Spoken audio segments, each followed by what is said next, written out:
Hey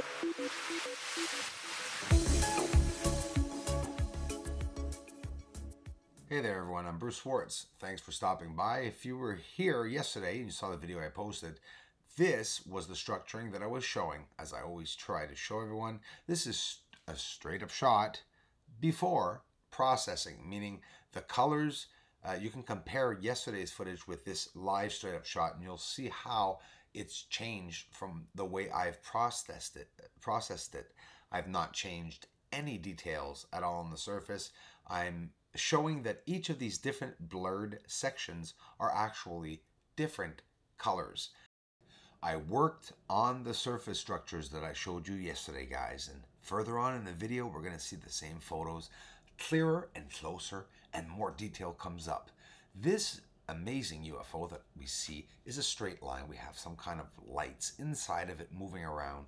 The amazing features like the clouds or smoke that we're seeing on the surface has always been mesmerizing for me. But the fact that many of you don't understand how I'm getting them, well, here's the simple situation. Put your telescope, if you have one, smack dab in the center where you can't see anything, where it's only a white blur, and sit there for an hour and watch that blur, and you will see the most amazing things go by. You have to slow down the video, and that's first part of being able to access the secretive world that's going on right in front of our eyes. Slow the footage down, add some contrast, sharpen the image a little bit. Even if there's a little pixelation, you will appreciate the what you will see by doing that. Now, yesterday's video, for those who saw it, look at this. We're a lot closer. It's more clarified once again. We're even closer, and look at each individual object and how they are higher than the others. Each independent object with its own shape or form on the surface. The different tints that you are seeing, of course, are again different colors on the surface. This is a lot clearer than what we saw yesterday. Look, we're clarifying it as we're zooming in slowly. Check it out. This is absolutely amazing to be able to witness the construction, or what was constructed on the surface. This is my closest shot ever of Bianchini crater surrounding area on the surface. Look at the structuring, the construction. So no matter what we're looking at, whether it be buildings or just machinery, or yes, ancient or new, you must agree with me, guys. It's interesting, and I'm not here to tell. I'm not going to start saying, well, everyone who says that it's recent, they're wrong, it's ancient. I have no ideal, and probably never will have an ideal. But look at what we're looking at. You all have to agree with me, please. You know, these objects are not natural. If they are, well, we have, and I have invented an amazing idea. So let's move to the moon and chisel the insides of all these objects, and we'll have ourselves a surface. I mean, come on. Check it out.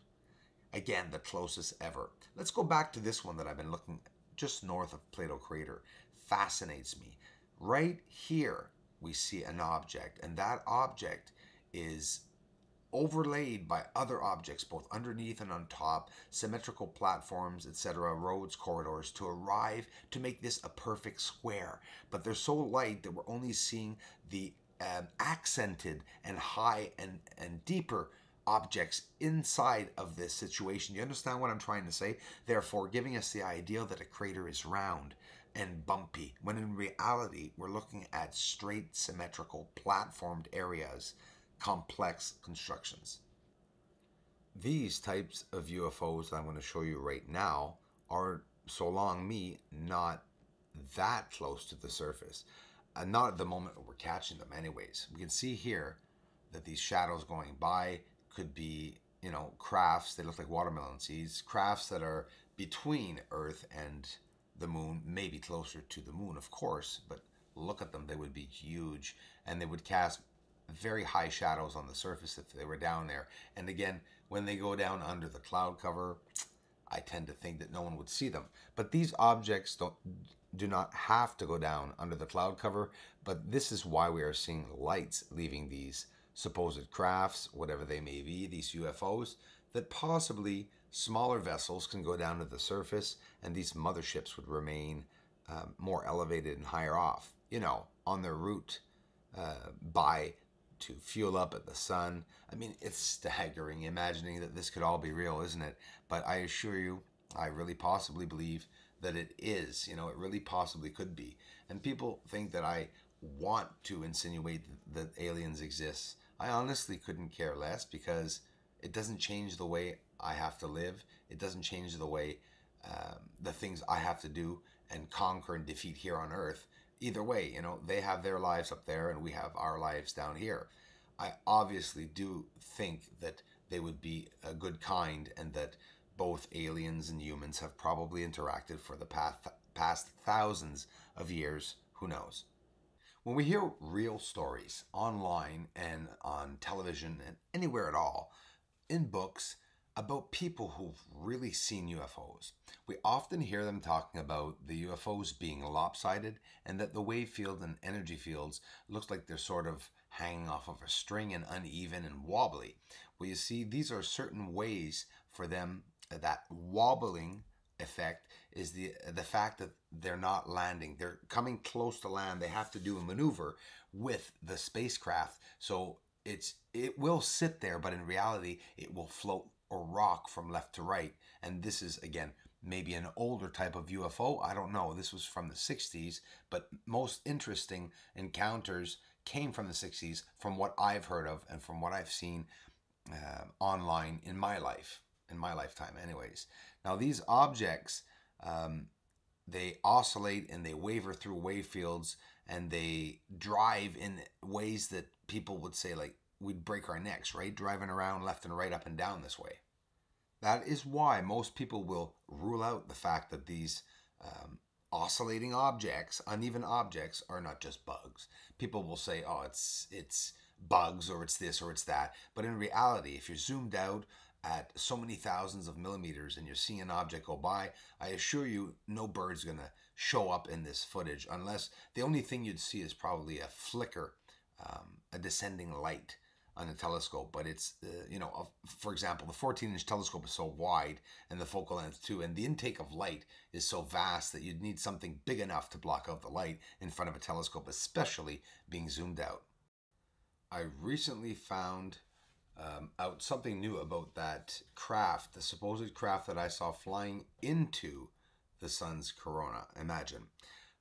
Secure Team 10, Tyler, talked about the X-34, I believe. I'll have to go back to be sure I'm giving the proper indication of the model name and number. Boeing plane, okay? Supersonic spacecraft, apparently unmanned, that it was flying around. Secure Team Tyler, he talked about the different dates and the programs and secret programs, etc. But this, again, thanks Tyler, proves to my point that I don't look so ridiculous having seen a Boeing plane enter the sun's corona. I mean, I've seen it lift the corona. I've seen the corona lift up. I've seen the thrusters on this vessel start up rocket before what I believe is going either over the sun very close and or even going through the sun. Yeah, the ring of fire. Funny how not that much long after this all comes out. Thanks, Tyler, for that. Such in-depth researching he's doing and has always done for the longest time on NASA and everything around it. Look at that. You see the tip of the wing of this object? It's the X-34. It looks like it, okay? So long me. I love saying that. Right, Kenley? So long me, it is the X-34. Or it could possibly be. And it went so close to the sun. Now coming up, we're going to see a close-up of an asteroid or meteor that I got going by, or maybe debris. It's spiraling, going by the sun. Here's the clearest view yet. Nice footage. And watch how slow and close we'll get. And we'll slow it down and actually see its spiraling trajectory going along the sun. And this is, for me, science. For me, this is what I wanted to see.